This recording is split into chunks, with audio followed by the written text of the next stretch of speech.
Hello friends and welcome. Thank you so much for stopping by. I'm really glad you're here. If you're new here, my name is Becca and this channel is all about my love for spinning, knitting, weaving, crocheting, sewing, all the fiber things.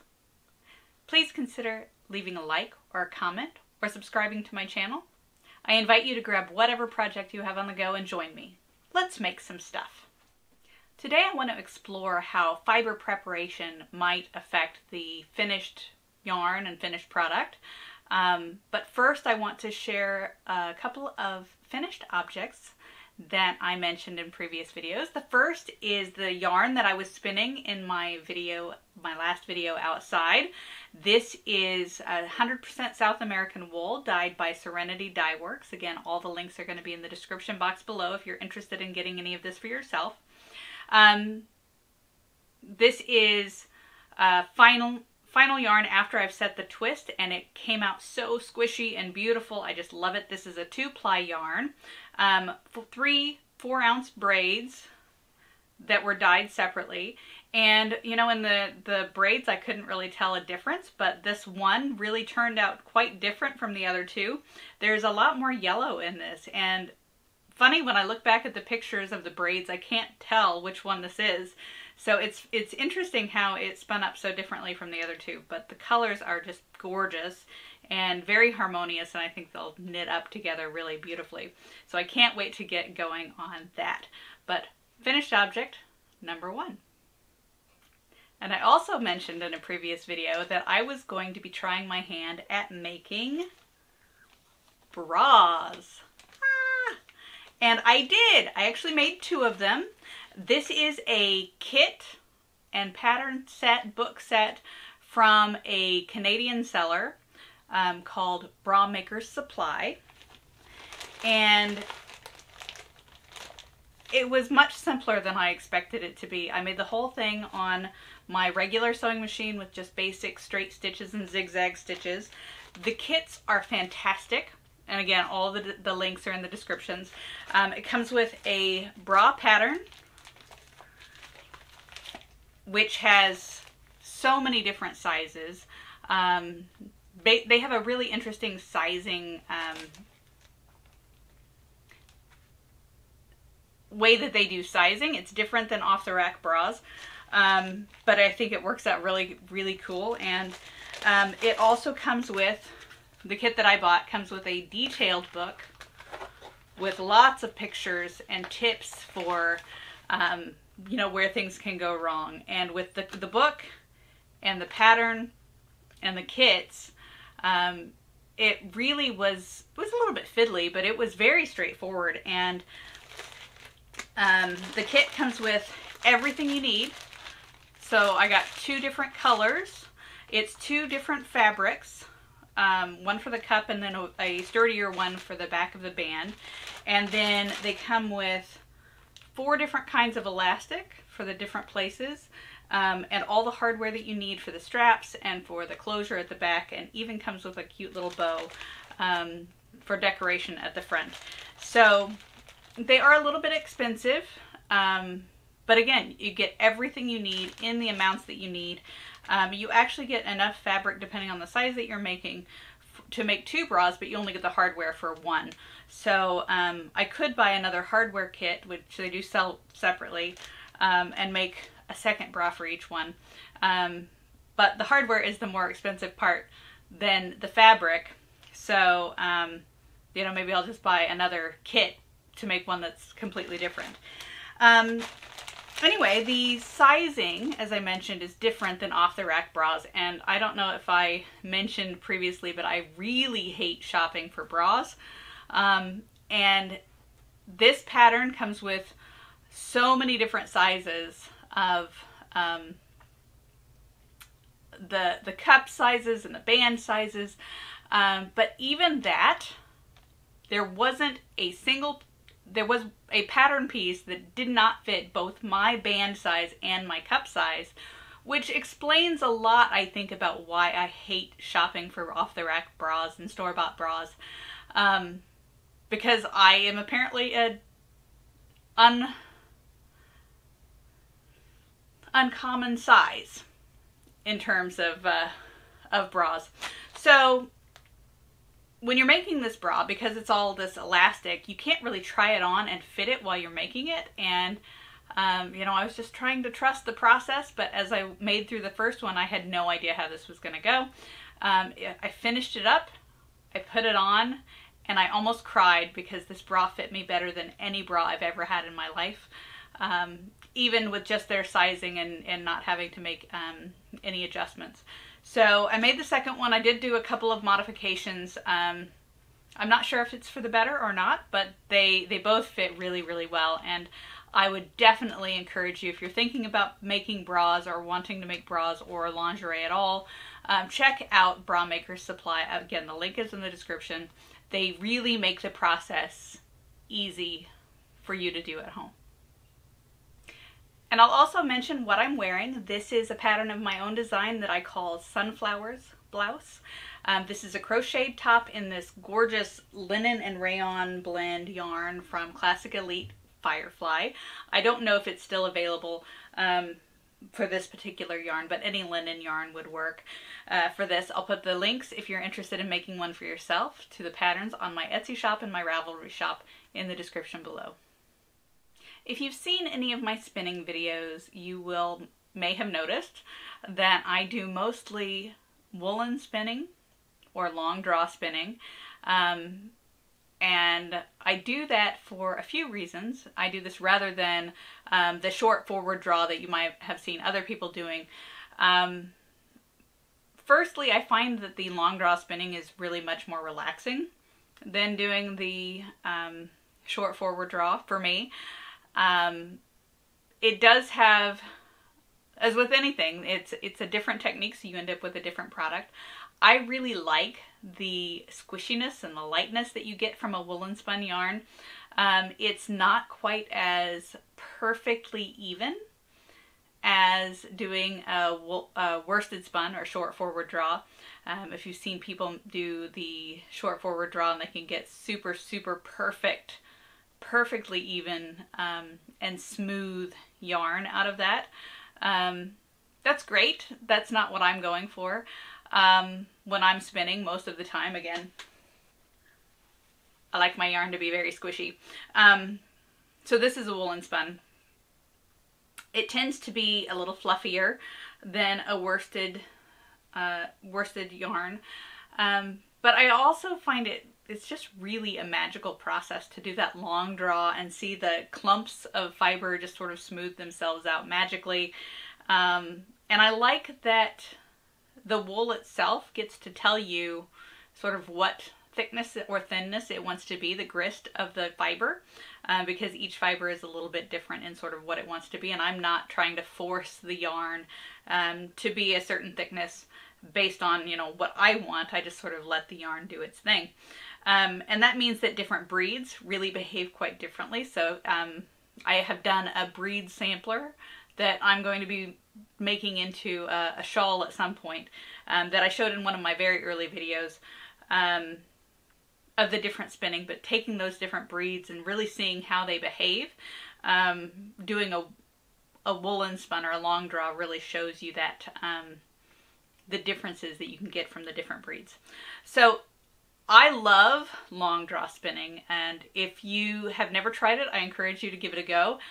Just try it out. I think it's a lot of fun, very relaxing, and it feels like a very natural process for me. And spinning for me is really important that I'm getting that relaxation out of it. That's why I do it. I'm not looking for perfection in my created objects. I'm looking for beauty in them, which I don't think is the same thing. For some people it might be, but for me it's not. I really like the subtle variations that you get. And you know, the difference in thickness and thinness that I get in my yarns is, when you knit it up, isn't really that noticeable. So I don't worry about it too much. I just do it for the process. But I'm also a bit of a lazy spinner when it comes to fiber prep. And in part that's because I often buy mill prepared fiber or top or roving. And And so it's already gone through the process of having all of the fibers sort of aligned in the same direction.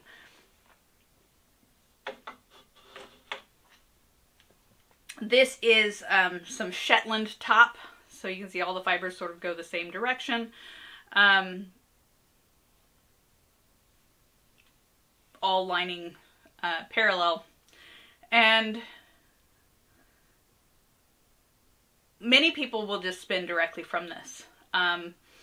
Because I'm doing long draw, I want to sort of loosen it up a little bit. So my standard approach is really to just pull off a chunk and then split it into a few pieces, which sort of fluffs it out a little bit. And I spin from this split top most of the time. But one of my viewers, thank you very much, asked me a question about whether I would get a longer yarn or a longer single if I actually prepared the fiber using hand cards, carding them into rolls rather than just splitting them. And, you know, I'd never really thought about that. You have several sets of hand cards. Some of them are antique, some of them are modern, some of them are new. And I know how to use them, but I've only really ever used them for unprepared fiber. So fiber that I've had to wash and pick and prepare myself, that hasn't gone through a mill. But if it's gone through a mill, I usually just do the split technique. And so today I have set up sort of an experiment for us to sort of explore the difference in how the fiber preparation, carding it into rolls or splitting it as I usually do, affects the spin, affects the yarn at the end. And I hope you'll enjoy this sort of exploration, compare and contrast format. Let's give it a go. So again, this fiber is Shetland wool that I purchased from the Woolery. This is undyed fiber, and it's Shetland wool top. So all the fibers are going parallel. I started out by weighing 2 portions of fiber, trying to make them as exact as possible in the weight, so that we could have one portion carded into rolls and the other portion prepared in my standard way of just splitting the top.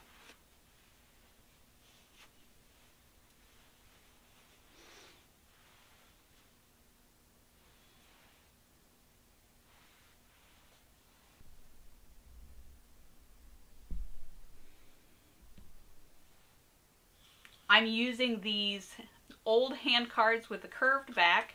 I do have other cards that have a flat back. I think I prefer those, but in this video, I'm using my curved back hand cards.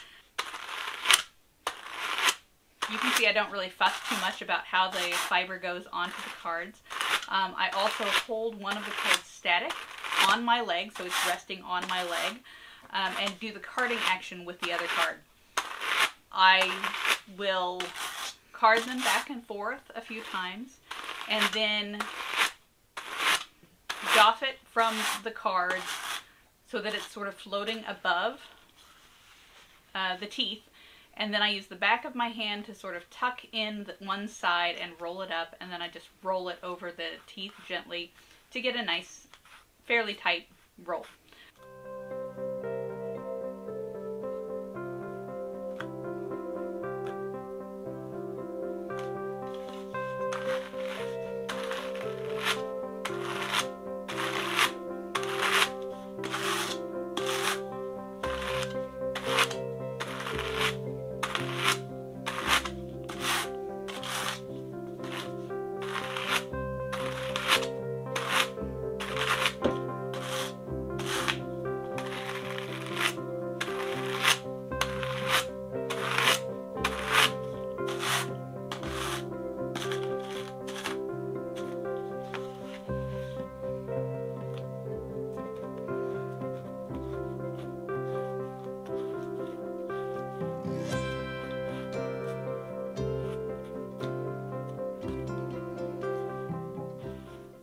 The amount of fiber that I weighed out gave me 8 rolls. So then I split the other portion of fiber also into 8 pieces. So I took it and pulled it across the long edge into 4 pieces, and then pulled each of these 4 pieces into 2 sections. So I ended up with 8 chunks for the split top and 8 roll-ags for the carded rolls. Let's see how they spin up.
So now I have 2 mini skeins of singles. One that was the split top and one that was from the carded rolls. And let's just talk about how it was different, or not. So as I look at these, they are very, very, very similar. In fact, if I didn't have my little cheat sheet of which one was which, I would not be able to tell them apart. They have thicker sections and thinner sections, each one of them. The carded one might be very slightly fluffier than the split top. It's, you know, I can see it in the halo of it in the lights for filming. But just looking at them side by side, it's really hard to tell them apart. And once they were applied together, I don't know that you could tell which one was which. So very similar in the finished product. Now let's talk length. I used my Ashford 1.5 meter or 60-inch Niddy-Noddy, as you saw, pulling these off. I got 37 times around the Niddy-Noddy with the split top and 35 times around with the carded rolls. So that is, as I do the math, 61 2/3 yards versus 58 1/3 yards. So that's 3 1/3 yards longer for the split top than the carded rolls. But honestly, that's really not that much difference, and probably is just random noise. So I'm not too concerned about the difference. I actually don't think that there's a systematic difference. But there were some differences that I noticed in the spinning itself. Again, this could be down to lots of other factors and not just the fiber preparation. So take all of this with a pinch of salt. I was spinning on my great wheel, which is an antique, quite old, sometimes quite finicky, and occasionally the drive band will slip off. That seemed to happen more when I was spinning the carded rather than the split, just because I don't think it had anything to do with the fiber prep, but that could have affected how I was spinning, having to put the drive band back on again and again, whereas it only fell off once or twice, I think, maybe just once while I was doing the split top. Other things that I noticed, it's possible that spinning the carded rolls was a little bit faster than spinning the split top. Again, I could have just been spinning it faster. So I'm not sure about that, but it did seem that the carded rolls went a little bit quicker. As I was pulling the yarn off of the spindle and onto the Niddy-Noddy, I did have a couple of breaks with the carded rolls. I didn't have any breaks with the split top. So that could be that the split top was slightly more even than the carded rolls, which I wouldn't have expected. It could be that there's more twist in the split top. Again, is that because I did that, or because the fiber preparation somehow contributed to that? I don't know.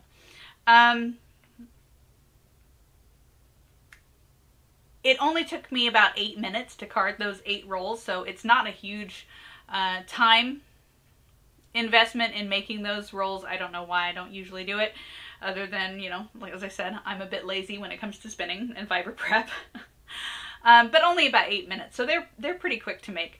Yeah, and I think that's pretty much the differences between them that I notice. Not much, to be honest. And it's kind of fun to card rolls. So keep in mind, again, this is fiber that has already been prepared by a mill for spinning. I would never just spin unprepared wool using a long draw without some sort of fiber preparation. If you do that, you'll just end up with a big clumpy mess, because the fibers have to be loosened from one another and prepared in a way that they are going to want to spin in an even way. Otherwise, they'll lock themselves together and you'll just end up with clumps. So I would never do this with unprepared fiber. I also wouldn't probably card rolls of in the way that I do it with fiber that has been dyed in a braid, so sort of space dyed like the yarn I showed you at the beginning, because I want to keep that color change across the fiber as I'm spinning it. If I card it, then it will all be blended together, or, you know, as you've seen on blending boards, because of, again, the way that I do carding. I'm not using a blending board, really making those smooth bats. I'm making hand rolls. So I would probably play with this a little bit more with some of the undyed individual breed fibers that I have in my stash waiting to be spun. That seems like a fun thing. But tell me about how you do your fiber prep. Do you do hand carding? Do you do hand combing? Do you do anything at all? I'm very curious to hear what other people are doing with their fiber prep and what difference you find it makes depending on the different applications. That's it for this video. Thank you so much for spending some of your creative time with me. I hope you enjoyed this sort of exploration of different fiber preps and comparing and contrasting. Let me know if you liked this format of the video in the comments. I do have some other ideas for some compare and contrast videos for other things related to spinning and knitting that we might want to look at together in future videos. So again, thank you for spending your creative time with me. I hope to see you in the next one. Bye!